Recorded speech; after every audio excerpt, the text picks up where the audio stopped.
Welcome everyone to our governance call number 50. My name is Orhan, one of the governance facilitator, and I am here to present for you the agenda for today. So as usual, we will start with a very brief governance update, and then we will move on to the topics on the agenda, which are the EVM proposal and the Tinlake rewards, and their ongoing proposal with opening the HRMP channel with Hydra. And then there will be an announcement about the onboarding of the collators on Altair. So hopefully we will have time to cover all of them. But to start with the governance update, we had 3 proposals that passed recently, and I've mentioned it a few times now, but they are so important, so I don't mind doing it again. I'll do it very quickly. And that is the CP5, the pool onboarding proposal, which passed. And that means that we now have a governance process for onboarding pool on Centrifuge chain. And then there is the CP29, which are the founding documents, the equivalent of our constitution that includes our shared mission, principles, code of conduct, and level of engagement. And the last one is CP32, which is the mandate for the protocol engineering group and roadmap proposal. So that's our 3rd mandated group in the DAO, and we can expect some roadmap proposals coming from there in the near future. And also one important update is that from next month, we are going to move these monthly governance calls to Wednesday instead of Thursday. So same time as now, wherever you are in the world, but just Wednesdays instead, so the 3rd Wednesday in the month. And I will change the invitation, so you should all receive a new invitation with these changes. I'll do it after the call. So that's it from me, and I will, the first point on the agenda, we will talk about the EVM compatibility proposal. If you are ready, Anna, would you please tell us a little bit about what that is? Yeah, I'm happy to share a little bit about this proposal. The idea is, so this is a technical proposal, and we want to have support of the Centrifuge community to enable this full EVM compatibility experience on the Centrifuge chain and the Centrifuge app. So this has nothing to do with Tinlake at the moment, just up front. And just a quick rundown, what is EVM compatibility? And EVM stands for Ethereum Virtual Machine, and it simply means it's the ability to write and deploy smart contract code that is compatible with the Ethereum virtual machine and can therefore be recognized by Ethereum nodes. Okay, so now you've got 20 seconds what this means technically, but what does this mean for the Centrifuge chain? And why do we need this? And we need EVM compatibility in order to enable block explorers, front-end development libraries, wallets, and custody solutions, as well as any other Ethereum tooling to work with the Centrifuge chain. That means, for example, that any user could use MetaMask to transact on Centrifuge chain. And also it will make it a lot easier to use the Centrifuge app in the future. And we also want to make the app work as smoothly as possible for any investor, for any chain to discover real world assets.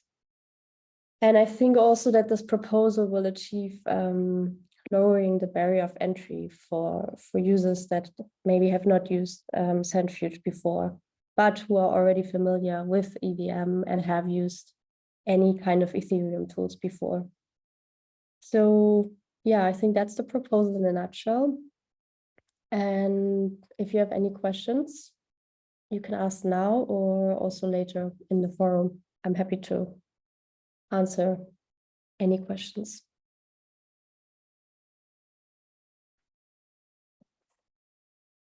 Or also in the chat. Yeah, feel free to ask if you want anything clarified. The proposal is currently in the discussion phase. It's an RFC on the forum, and as soon as there has been enough input discussion around this, it will proceed to an off-chain vote on Open Square. But any questions? If you don't want to say it out loud, type it in the chat, as Anna mentioned. I have a question. Why is it that because like the pools, the loans is all being developed as a pallet on the Centrifuge chain? So is it the idea that the EVM will also be used by the Centrifuge team to deploy applications? No, for now, like everything will stay in, like the loans and everything else will stay on Substrate and used on the Centrifuge chain, but just to yeah, see maybe where did the transaction go if you want to use Etherscan, for example, or use your ledger or MetaMask, for example.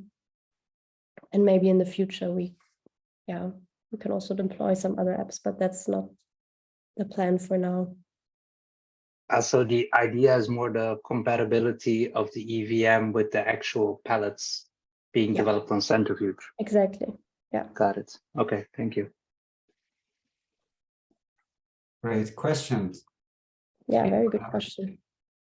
Anyone else has something they are burning to let out?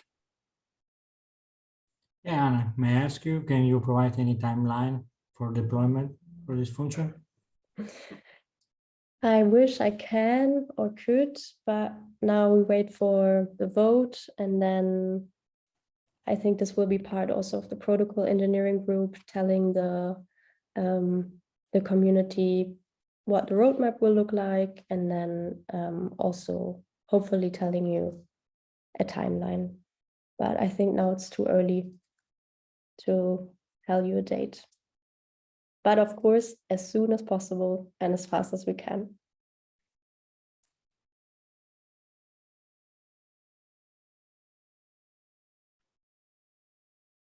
Any other questions?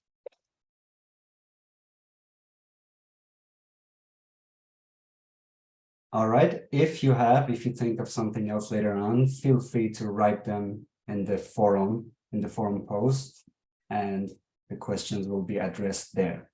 So thank you very much, Anna, for talking us through this proposal, and we will keep you updated on the progress on the forum. Okay. Thank you. Thank you. So we're moving on to the next point on the agenda, which is the Tinlake rewards. This is a discussion we have every 2 to 3 months when we are discussing the rewards, like how many CFG to mint as rewards for Tinlake investors. And we are doing this to be able to adapt to market conditions and TVL and adjust the rewards if needed. So without me saying anything more, I will pass it on to my fellow governance facilitator, Imdior. Would you like to tell us a little bit about this proposal? Yes, thank you, Orhan. Yeah, our proposal from Governance Condition Group is aiming to mint additional 3 million CFG rewards in order to avoid reward deficit. And during the RFC stage, we received some feedback from community about reward rate and how we can change and keep the issuance lower. So we would like to ask community issuers and anyone else if they can provide any information how they would like to approach situation with issues. Should we lower TIN and drop rewards? Should we lower the amount that we would like to mint?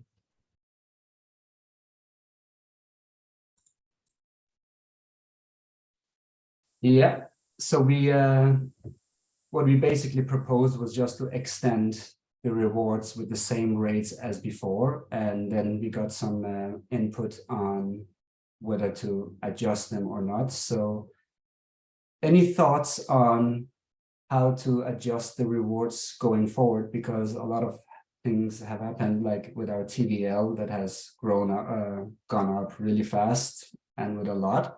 So please, any input on how to take it from here?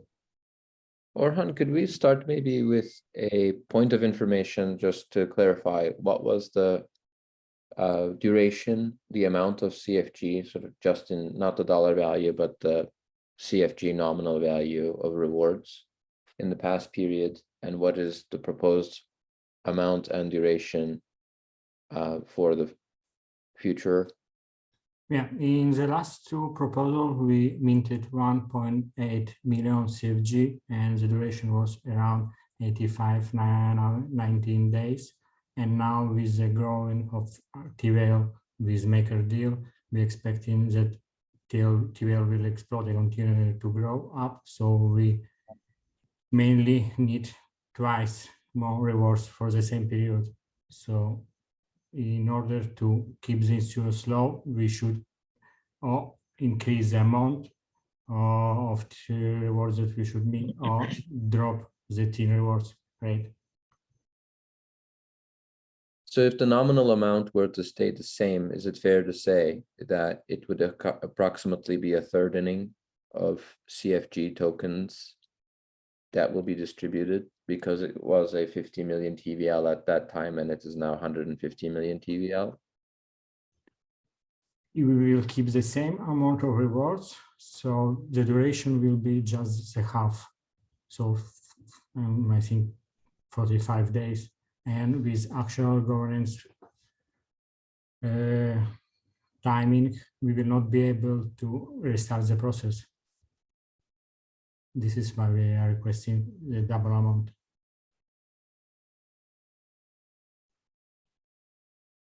I'm not sure if I understood. What would not be feasible with the governance process?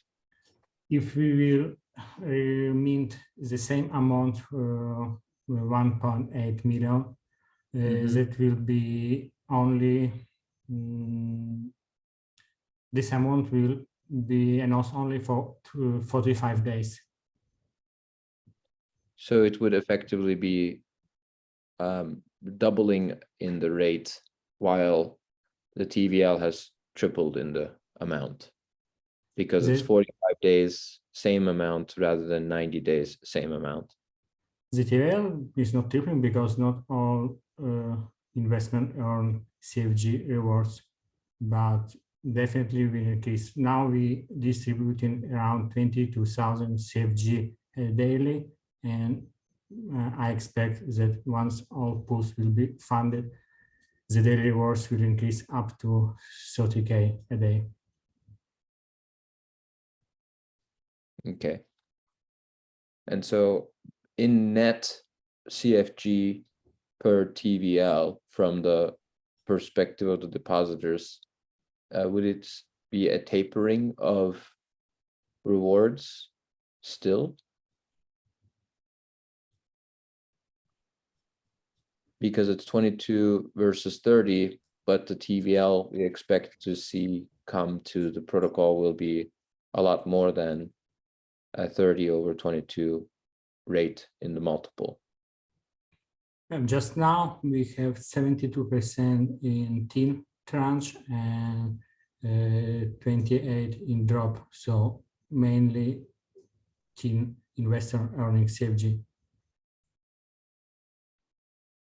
Yeah, independent of the TIN versus drop distribution in total, what I'm trying to get at, maybe this is not the correct variable to be thinking about, but in nominal CFG per dollar locked, I think we would be all aligned, including the depositors themselves, that if there were a tapering and we set the precedence for that, so that there is an implicit incentive to the earlier participants than later ones, and it factors in our community expectation that actually the dollar denominated reward will still be going up even in the context of the tapering of CFG rewards.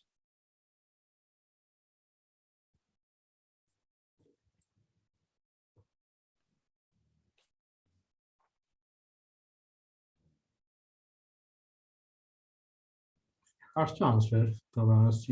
Maybe Kirill from New Silver, I saw his comment on the forum. Maybe he could provide some feedback.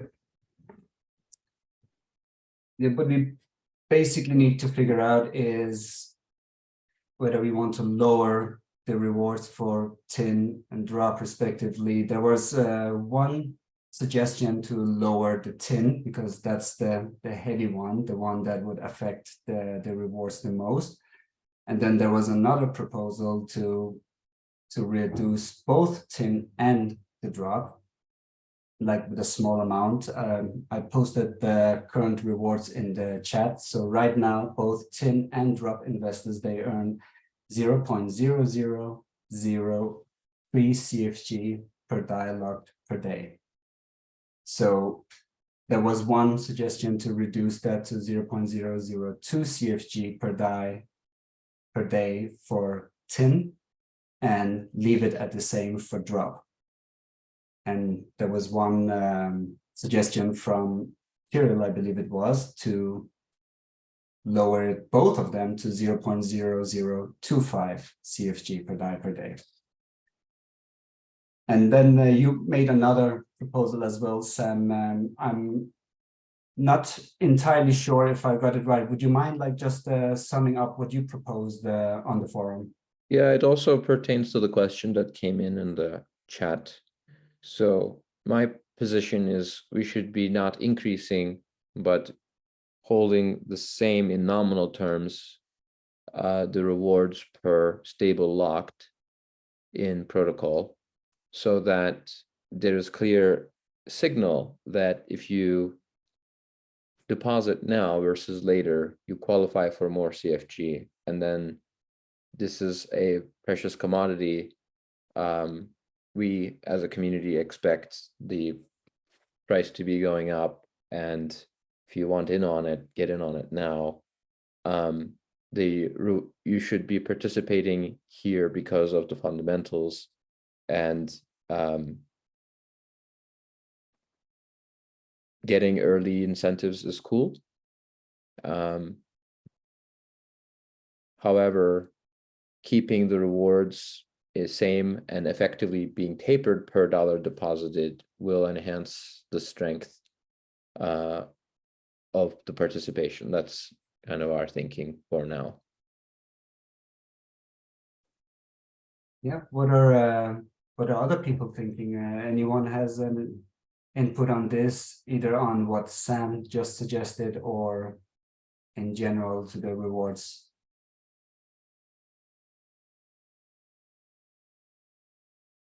Yeah, especially from the part of issuers and depositors, how would it look like from your experience if there was a steady supply of CFG in nominal terms that gets distributed over an increasing amount of TVL over time?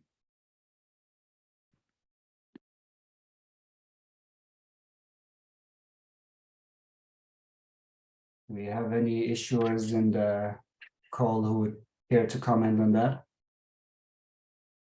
It's Kirill speaking. It doesn't sound bad. I think, yeah, maybe I'd want to just kind of see the math behind it a little bit. Maybe that could be discussed on the forum, but I think I understand the concept. I didn't spend too much time on it, but may not be a bad thought.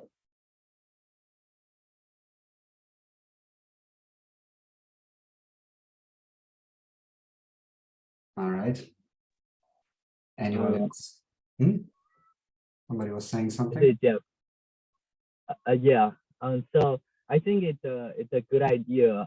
One question I have is when we talk about the CFG rewards, does that matter which pool they are in for those stable coin? Like the different pool, the problem will be on the Tinlake in different time. And so I'm wondering if that matters. Thank you. Good question from Jeff, asking whether it matters what pools you are invested in in relation to these rewards. That's what you are asking, right, Jeff? Yeah. Yeah. No, it doesn't matter what pool you are invested in. The rewards, CFG rewards, would be the same as an investor, as if you're investing in one of the pools. Correct me if I'm wrong here, Ivan. And all investors are earning the same amount of CFG. The difference is that they are earning different API, different pools provide different API in stable. And thinking about same proposal, I think could be an interesting proposal, but definitely we cannot figure out now because we have around 25 days and we should proceed with minting. So your propose it to lower tin and drop rewards or just tin or just drop? Because we cannot keep the same amount minted without lowering. There If is that- a. Go Yeah, ahead.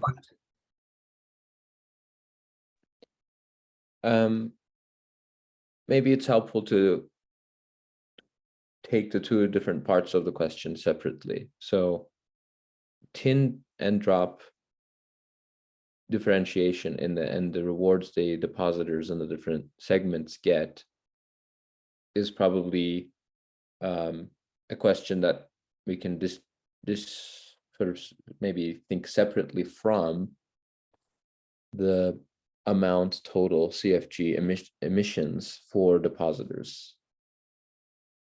And in my mind, the different amounts the different pools get is kind of similar and related to the rewards that different tranches get.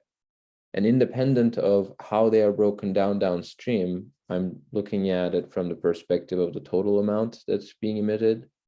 My sentiment is that even if we kept the nominal amount the same, equivalent in 45 days, so it would be half of the prior amount that was decided on for the 90 days, it would still demonstrate, hey, TVL has gone up, but the same nominal CFG is being emitted onto the pools as reward. So everybody is getting a share in of the CFG that's being emitted at the same pace. Nominal return for dollar deposited is less. And this is a dynamic that's happening, rewarding earlier participants. So come in now instead of waiting for later.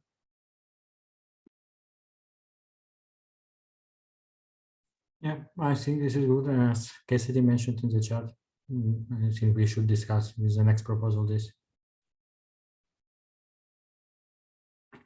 Yeah, there were also some question why we are doing it at all. Like, why are we minting these CFG rewards for Tinlake? So, I mean, these are all the things that these calls are for, to talk about, like whether to lower them or why we have them. And I mean, a lot of things have changed since the very beginning. So it's definitely something that could be relevant to take up and get everyone's input on. Does anyone else have any input on these rewards?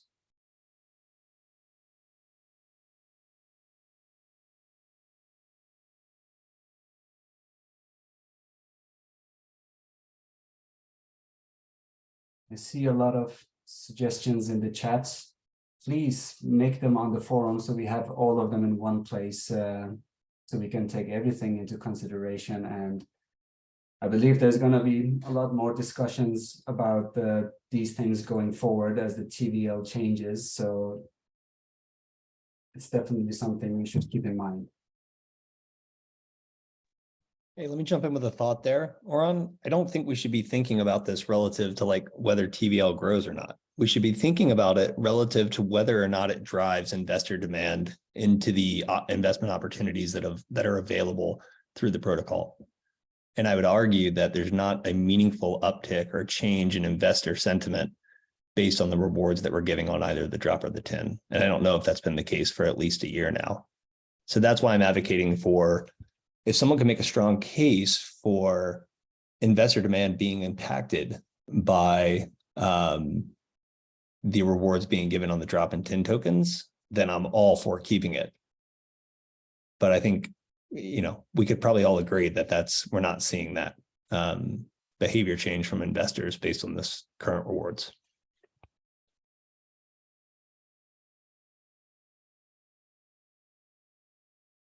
then I have an open question, like which type of investors are the hardest to find? Is it the tin or the drop investors? Anyone has some insight on that?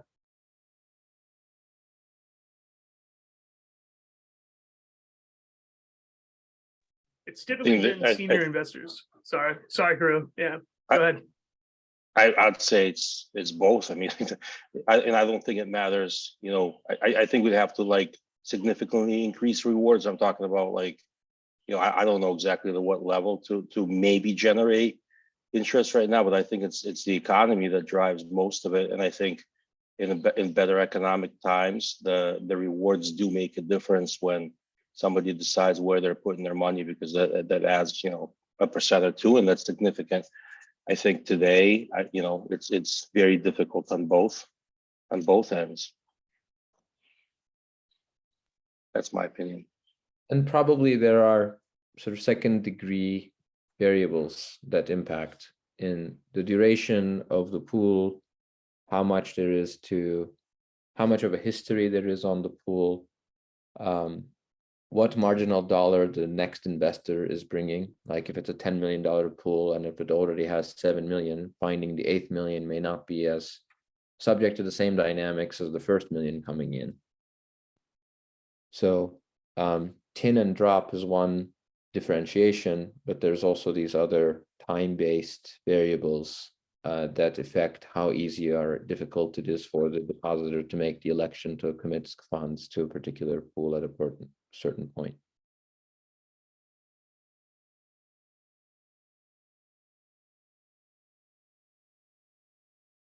Asad, you had something you wanted to say before. I don't know if you got to say it. Do you want to? Yeah, I think actually Carol's perspective is super useful here too, because he's on the platform for a long time now. But I always think that senior investors are the hardest liquidity to find and source today. And if you look at just like the skew of where our senior investment comes from on the platform today, and just like how do we scale that up? I think that's the biggest challenge.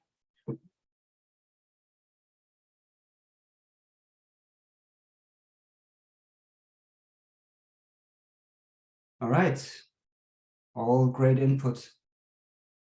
Anyone else want to weigh in here?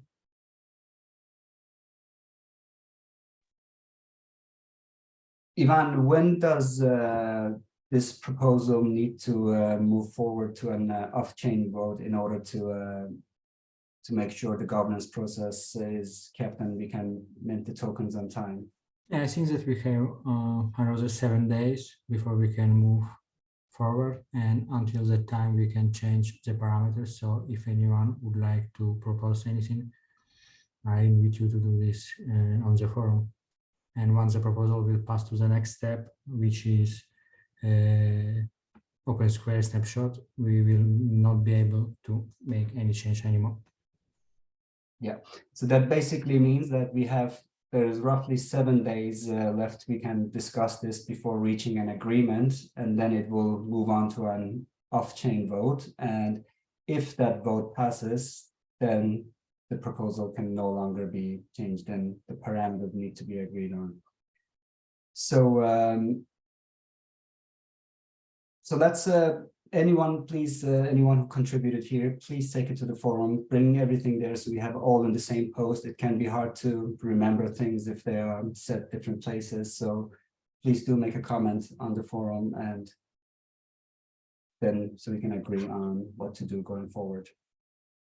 Sorry, quick question. Who's writing the proposal on the rewards? Who is what, sorry? Who is proposing a rewards update? The governance and coordination group. That would be Ivan and I who do these. We've done the last 3 ones, I believe. And how is the proposal going to be written? Meaning, is there already a view on what the proposal is? Like, is the proposal to continue to extend current rewards? Is the proposal to reduce rewards, or is the proposal to eliminate rewards? The proposal currently says to just extend the current rewards as they are. So no changes, and just mint CFG for the next roughly 90 days. Can we just change that to eliminate all rewards, and then those who want to keep the rewards can jump in? Technically, if that's what people suggest, then yes, anything can change. It's up for discussion. It's the request for comment phase, so nothing is decided yet. So anything can happen the next 7 days. And maybe to further clarify, when we say keeping it the same, it could be heard as same for dollar deposited, same nominal amount, and same daily rate.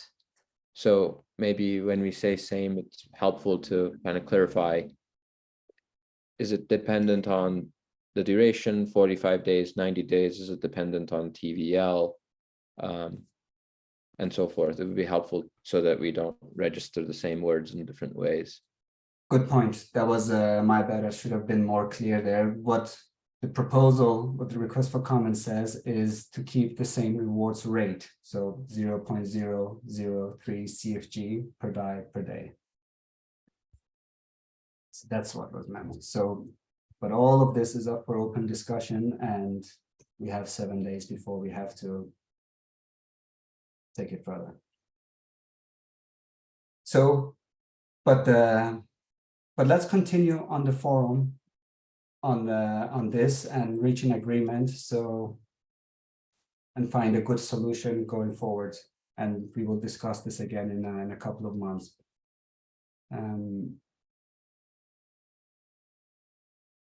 Yeah. So, all right, we will move on to the next point on the agenda, which is the ongoing proposal we have right now to open the HRMP channels between Hydra and Centrifuge. And this is currently, there's currently an on-chain vote going on. And I believe there are 3 days left of that on-chain vote. And if that vote passes, then the channel will be open. And that opens up a lot of opportunities. And we have Ben here to talk us a little bit about what that could be, and maybe explain a little bit about who Hydra is. So are you ready, Ben? Yeah, sure. So hello, everybody. Thanks for having us on. So I'll tell you a little bit about Hydra, HydraDX. So we're a next-gen DeFi protocol built on Substrate. We're a Polkadot parachain, and essentially, I don't know how much of a DeFi enthusiast you are, but essentially, instead of your typical Uniswap style liquidity pools where 2 assets are paired together, and to have lots of assets, you have lots of different pools. We essentially put all assets together in a single pool at different weights, and everything channels through the hub token, which is learner. So what this allows you to do is unlock sort of unparalleled efficiencies. So let's say, for example, you wanted in a normal AMM, you want to provide $10 million worth of dot liquidity. If you wanted to get maximum exposure to the trade volume versus other assets, you would have to spread that across many different pools in order to try and maximize your fees. Whereas in the Omni pool, you deposit that one lot of liquidity and it's instantly tradable against all other assets in the pool. So this means that your capital efficiency scales exponentially as you add more assets to the pool, because you add that one new asset and it's instantly tradable against everything else. For example, if CFG was tradable in the Omni pool, it would instantly be tradable against all other assets that we have in there currently, which is HDX, DOT, Wrapped Bitcoin, Wrapped ETH, and DAI. We also have several other assets on the way in the coming weeks. So native USDT from Statement, IBTC, Interlace Bitcoin, and several other parachain projects are on their way, including the likes of Zeitgeist and many others as well. So the key sort of opportunity that it unlocks the channel between the 2 parachains is access for CFG on a decentralized exchange within the Polkadot ecosystem, which will give many other DeFi enjoyers within the ecosystem access to CFG without needing to register with a centralized exchange.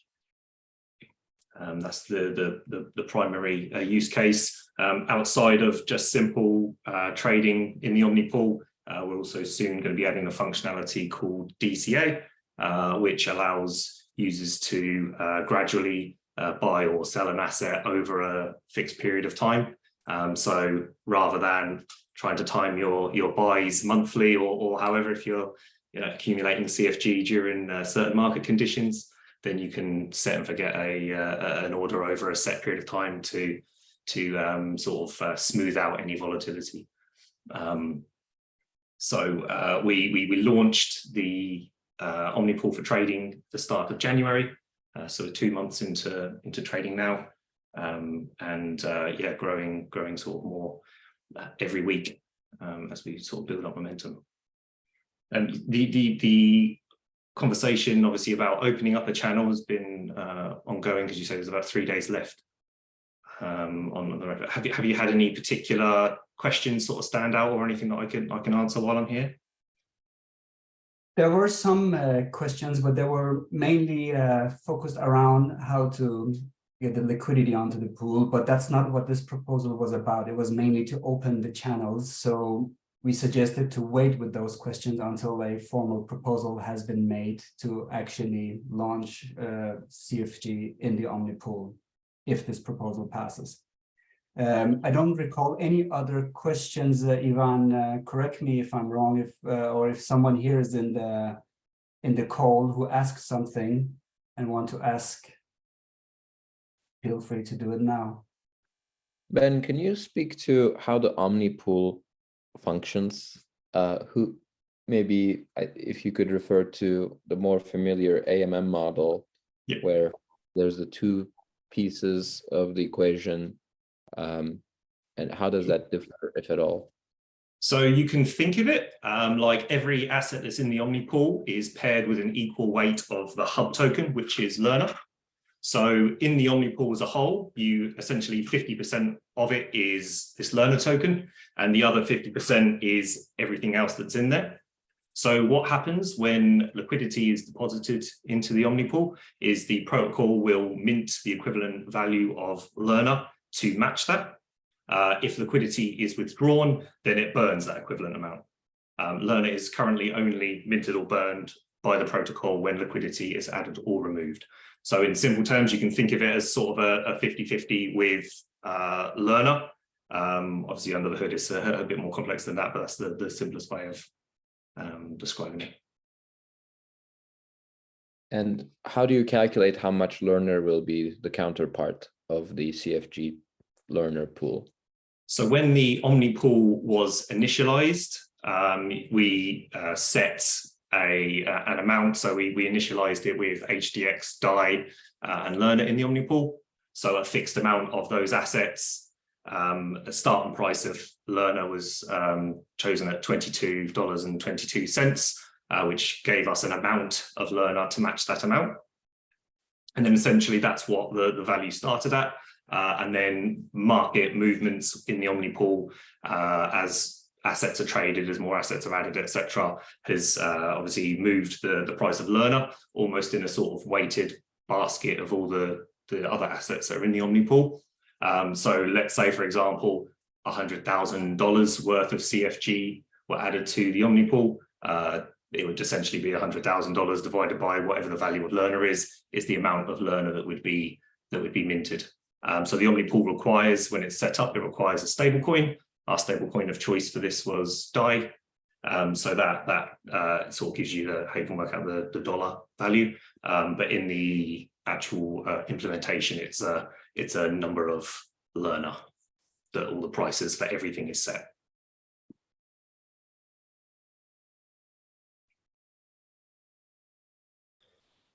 Hey guys, here's Peter from Polkadoters. Actually, I have one question regarding Centrifuge and HydraDX. So obviously listing CFG on Hydra makes a lot of sense, but on the other hand, do you have some other cooperations in your mind for Centrifuge and Hydra? This is obviously up for discussion between the two communities. So Hydra Omnipool, as it develops, establishes itself as a liquidity hub for the ecosystem. It would mean that through our HRMP channels that Centrifuge can access any of those assets that are available in there. So as those build, it sort of becomes a one-stop shop for any assets. So whether in future you guys opened up to any more collateral types or anything of the sort, then there is the option, obviously, of looking to do that. Might be some exciting use cases in the future where we're going to be adding a money market with a liquidation engine. So potentially Omnipool could run liquidations for things if they're during market conditions, when they're volatile. So we can obviously explore that as the relationship develops. Yeah, all right, sounds pretty cool. So thanks for the answer.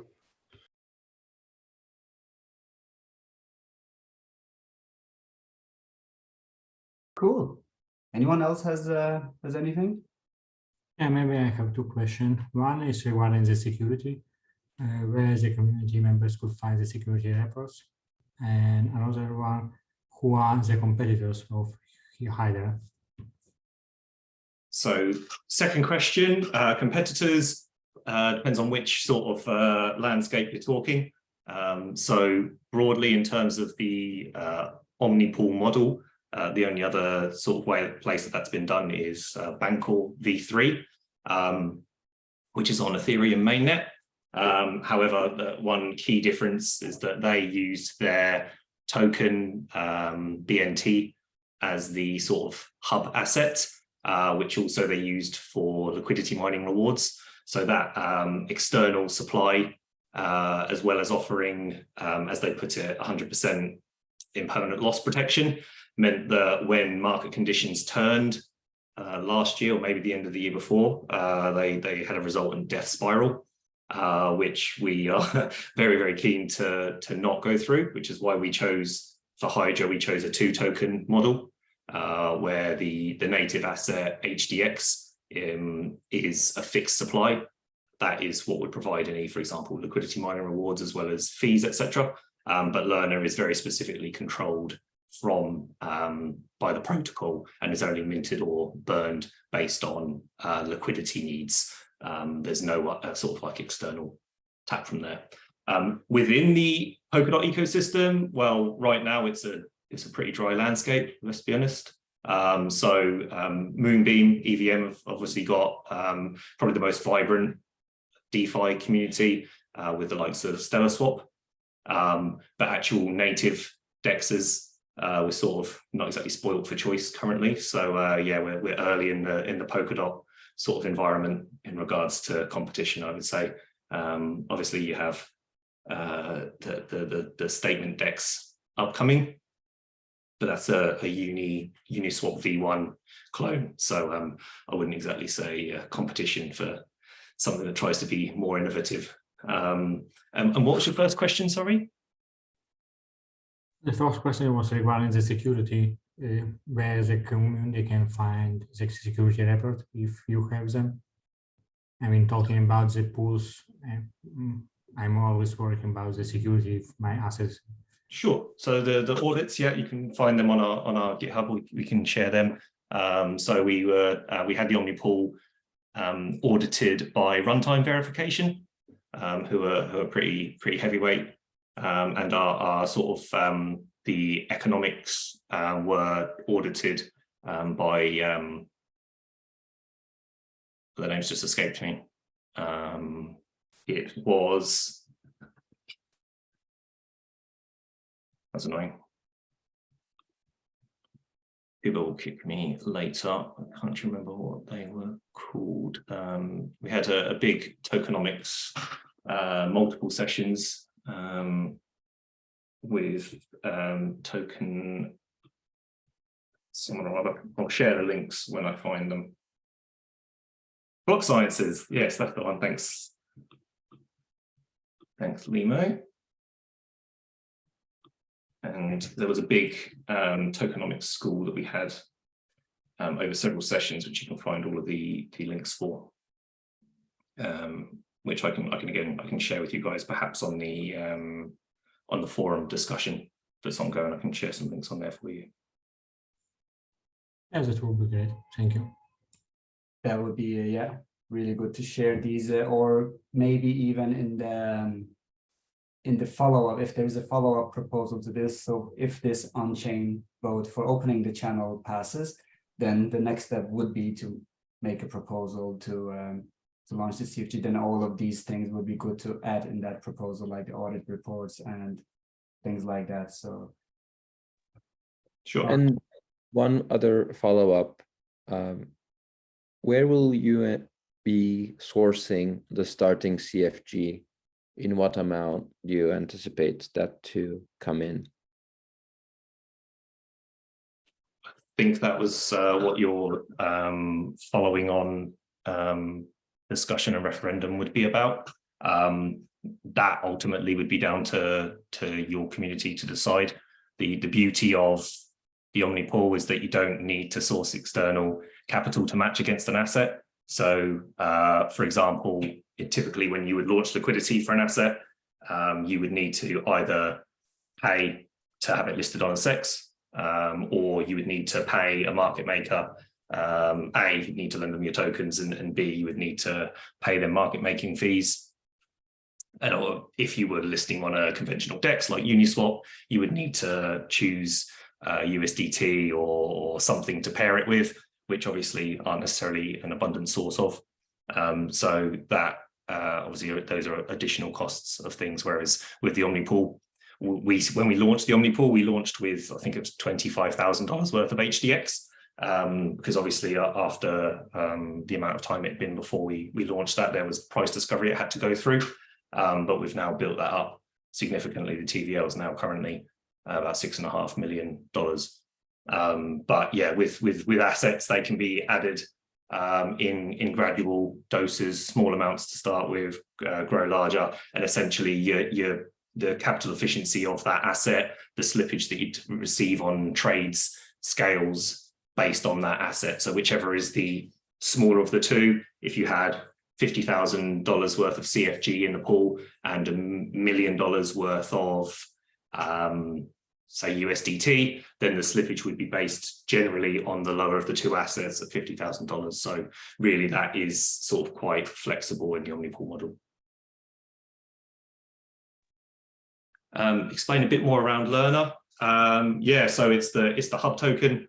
It exists only in the Omnipool in terms of minting and burning. It essentially acts as all trades route through it. So whilst it is one single trade, if I swap, for example, HDX to DOT, sort of you can think of it as a double swap of HDX to Learner and Learner to DOT, although it is only the one swap. So that asset, that Learner asset, like I said, is makes up 50% of the pool. It is also used to partially mitigate impermanent loss that people experience while LPing. So the only way that you can get Learner from the Omnipool is if you suffer as an LP from impermanent loss, you receive a partial mitigation on that in Learner, which you can then sell back to the pool for any asset you choose. But outside of that, you can't buy it from the Omnipool. You can sell it into the Omnipool, you can't buy it because right now we're controlling that that mechanism very tightly, given what we've seen with the likes of Bancor. And Kubo, the sort of CEO of the team behind HydraDX is. Hello everyone. I would just like to add that basically Lerna is also purchased, but also sell during all the swap, because as it is basically in the middle of every swap, you are basically on the one leg, you are also buying Lerna and selling it. So it's a little bit like water, surface of water, that basically every touch of any asset by basically trading or like by swapping here and there is also contributing to like generation of these rewards on the learner side, as well as there is protocol fee included, which is 5 bips effectively, and 25 bips on the asset.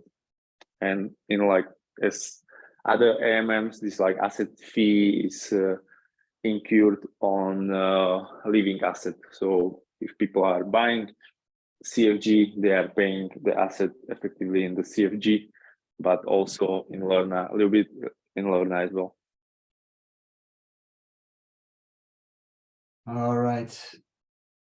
Thank you so much, guys, for coming, Ben, Limo, and Jakub as well. It was a great presentation. You gave us a good insight about what Hydra is about. And there is this, I posted the link to the ongoing referendum on chain, so you can stay updated on how that goes. And if that one passes, then we can start looking into some of these opportunities that we just talked about. All right. Anyone else? Yeah, do you want to say something, Ben? Or no, just thank you. oh, thank you, mate. Thanks for coming. All right, we have one more point on the agenda, which is the onboarding of the next 5 collators on Altair, and we expect to submit the motion on chain like very shortly. We are basically ready to do it, and that will be followed by an on-chain referendum that all air token holders can vote on in order to onboard the next 5 collators on Altair. So in addition to those 5 that are already there. Yes, there's not, it's more like an information, there's not really much to discuss. And Ivan just posted the name of the next 5 collators that were already selected. It's, I can say them out loud. It's Cardinate, Ryabina, Validatrium, Lucky Friday, and Statecraft. And so they are the next 5 collators onboarding on Altair. And so yes, and once that's done, we will obviously post it on the forum, so you can keep track of the process there. Anyone has any question to this particular onboarding of collators on Altair?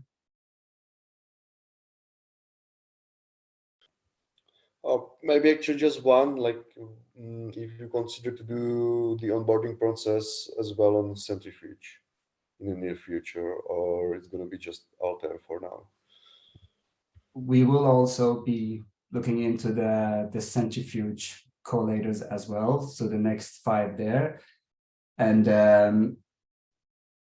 I think like a rough estimate, my estimate is like if there is once these next 5 have been onboarded on Altair, then I would say roughly 3-4 weeks after you can look into the next 5 on Centrifuge as well.